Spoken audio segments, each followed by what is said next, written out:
Assalamualaikum. My name is Amira Costa. In this video I'm going to tell you अस्सलामुअलैकुम, मेरा नाम अमीरा Costa है और इस वीडियो में मैं आपको बताने जा रही हूँ कि मैं मुसलमान कैसे बनी। मैं ब्राज़ील के विला वैली नाम के एक शहर में पैदा हुई और मैंने अपनी ज़िंदगी का ज़्यादा वक्त वहीं गुजारा। मेरी ज़िंदगी का ज़्यादा हिस्सा ईसाई मज़हब को मानते हुए गुज़रा। मेरी माँ कैथोलिक ईसाई हैं और मेरे वालिद का मज़हब स्पिरिटिज़म है, यानी ऐसा अक़ीदा रखना कि असल वजूद रूह का है। कुछ वक्त तक मेरी माँ और मैं अपने वालिद के साथ स्पिरिटिज़म जाते थे, लेकिन मेरी माँ को वहाँ जाना अच्छा नहीं लगता था, इसलिए उन्होंने कैथोलिक चर्च जाना शुरू किया और मैं भी उनके पीछे चर्च जाने लगी। मुझे किस मज़हब को मानना चाहिए, ऐसा सवाल मेरे जहन में कभी नहीं आया, और ये भी नहीं कि मुझे मेरे वालिद को फ़ॉलो करना चाहिए या अपनी माँ को। मुझे कौन सा मज़हब फ़ॉलो करना चाहिए, कौन सा नहीं, इसके बारे में मैंने कभी गौर नहीं किया, लेकिन मैं हमेशा से खुदा पर यकीन रखती थी और जीसस यानी ईसा अलैहिस्सलाम पर भी। इसलिए मैं कैथोलिक चर्च जाने लगी। उस वक्त ब्राज़ील के अक्सर लोग कैथोलिक थे, इसलिए मुझे इसमें कोई मसला नहीं लगता था और मैं वहाँ जाना थोड़ा बहुत पसंद भी करने लगी थी। पर मेरे जहन में बहुत सवालात आते थे जिनका मुझे मुतमईन करने वाला कोई जवाब नहीं मिलता। पर क्योंकि तब मैं छोटी थी तो मैं इस चीज़ के लिए बहुत ज़्यादा उदास नहीं होती थी और ना ही मैं इसके बारे में ज़्यादा परेशान थी। जब मैं बड़ी हुई तो मैंने मज़हब के बारे में पढ़ना शुरू किया। अब मैं मज़हब के बारे में ज़्यादा सोचने लगी और अपने पहले की बातों और चीज़ों पर गौर व फिक्र करने लगी। मेरे बहुत सारे दोस्त कैथोलिक थे तो इसलिए मैं भी चर्च जाती, लेकिन साथ ही में मैं बहुत सी ऐसी चीज़ें पढ़ रही थी जिनके बारे में मैं कैथोलिक चर्च से मुतमईन नहीं थी। फिर एक वक्त आया कि मैंने चर्च जाना बंद कर दिया और अपना वक्त पार्टीज़ और घर पर रहकर गुजारने लगी। अब मैं मज़हब से बहुत दूर थी, पर अभी भी मैं एक ईसाई के तौर पर ही अक़ीदा रखती थी। फिर बाद में धीरे धीरे मैंने चर्च जाना बिल्कुल बंद कर दिया और मुझे महसूस होता था कि चर्च जाना मेरे लिए ठीक नहीं है। फिर एक दिन मेरी एक दोस्त ने मुझे उसके साथ प्रोटेस्टेंट चर्च चलने के लिए इनवाइट किया, तो मैंने हाँ कर दिया। फिर मैं उसके साथ प्रोटेस्टेंट चर्च जाने लगी, पर अभी भी मेरे लिए पार्टीज़ में जाना, शराब पीना, ये सब जारी था। चर्च में जब मैं होती तो मुझे महसूस होता था कि मैं यहाँ का हिस्सा नहीं हूँ, और यही एहसास मुझे पार्टीज़ करते वक्त भी होता था कि ये सब मेरे लिए ठीक नहीं। मुझे महसूस होता था कि मैं अपनी ज़िंदगी में खो गई हूँ, क्योंकि अब मैं वो शख्स नहीं रही जो मैं छोटी उम्र में हुआ करती थी। मुझे अब अपना कोई मुस्तकबिल नज़र नहीं आता। मुझे ख़ुद पर बहुत अफसोस होता था।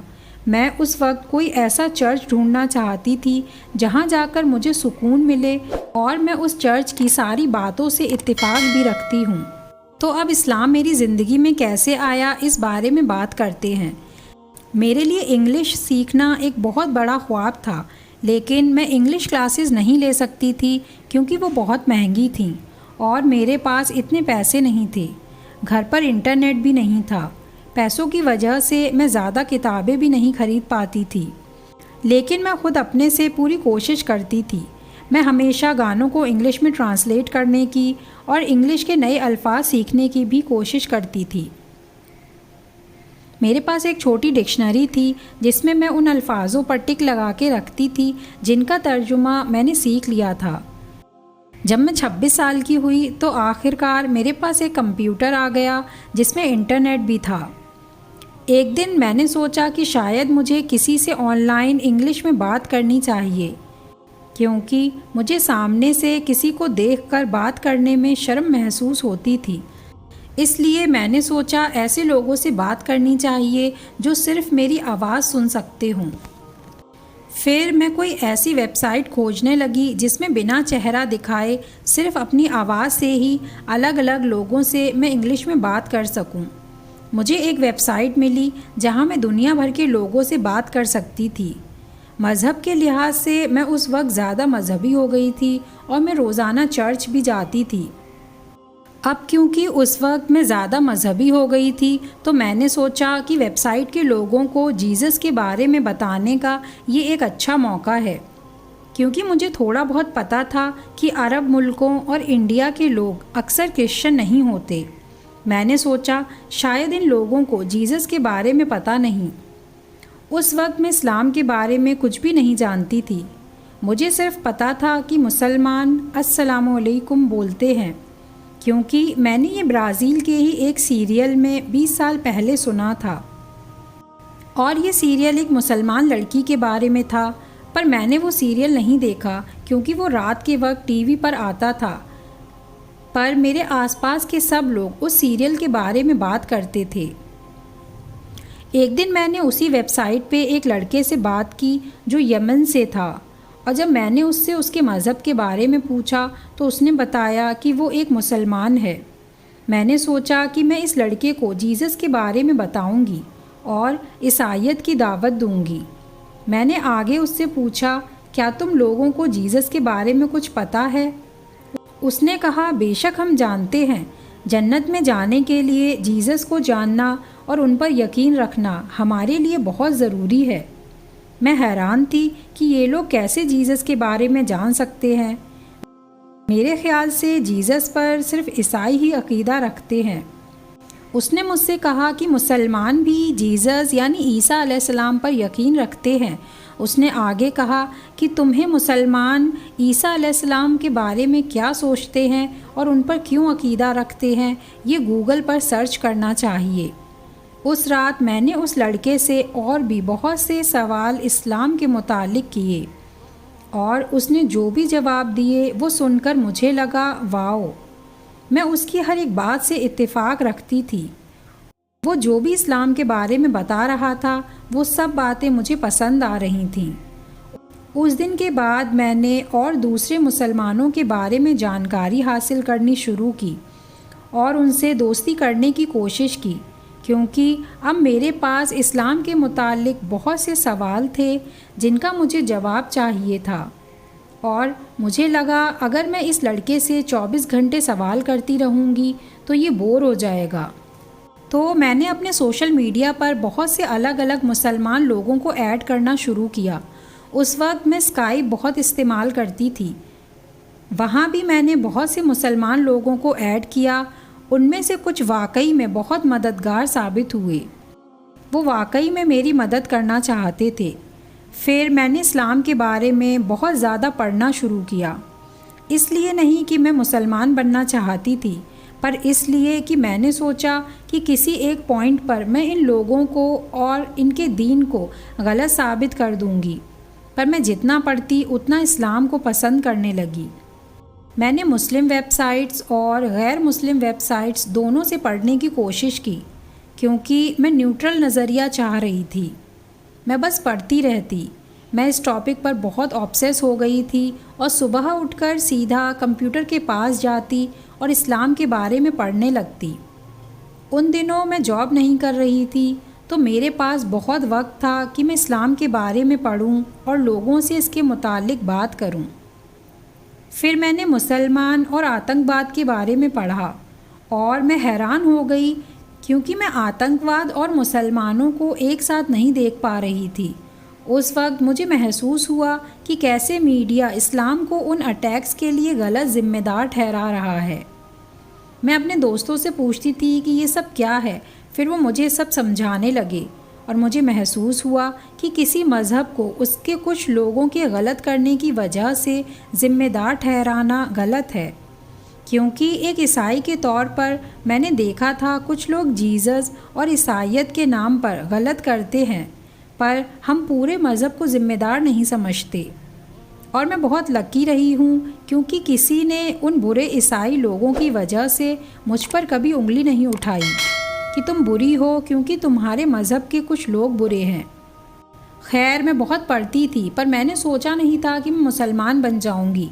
मैंने सोचा मैं भी इस्लाम की छोटी छोटी चीज़ें प्रैक्टिस करती हूँ जो कि मुझे कूल लग रही थीं, जैसे कि रोज़े रखना, नमाज़ पढ़ना। पर मैंने जितना पढ़ा उतना मेरे अंदर एक हलचल थी कि इस्लाम ही सच्चा दीन है। लेकिन ये सोचना कि एक मज़हब से दूसरे मज़हब में मैं तब्दील हो जाऊं, ये बात मेरे लिए बेहद मुश्किल थी, क्योंकि ईसाई मुल्क में एक ईसाई के तौर पर रहना मेरे लिए बहुत आसान था।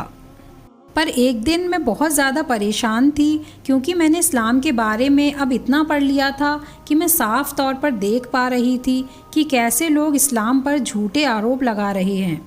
मैं झूठ सच इन सब में फंस गई थी। आखिर में मुझे समझ आया कि सिर्फ़ अल्लाह ही हैं जो मुझे रास्ता दिखा सकते हैं, मुझे हिदायत दे सकते हैं। तो मैंने नमाज़ पढ़ने का सोचा, और एक रात जब मैं अपने बिस्तर में थी तो मैंने अपने हाथ ज़मीन पर रखे और फिर अपना सर अपने हाथों पर। फिर मैंने दुआ की कि अल्लाह मुझे हिदायत दीजिए, मुझे सीधे रास्ते पर चला दीजिए। अगर आप चाहते हो मैं मुसलमान बन जाऊं तो मैं बन जाऊंगी। हालांकि मुझे मुसलमान होने पर जो दिक्कतें आने वाली थीं उनका मुझे पता था। मैंने दुआ की और उस रात मैं बहुत रोई। मैंने सोचा अल्लाह मुझे कोई निशानी दिखाएंगे, पर ऐसा कुछ नहीं हुआ। लेकिन उस दिन के बाद मुझे सुकून महसूस होने लगा। मुझे इतना सुकून पहले कभी नहीं महसूस हुआ था। तो 1 या 2 दिन बाद मैंने कलमा के लफ्ज़ याद किए। मैं कलमा के लफ्ज़ अपने दिल में दोहराती रहती, क्योंकि इससे मुझे बहुत सुकून मिलता था।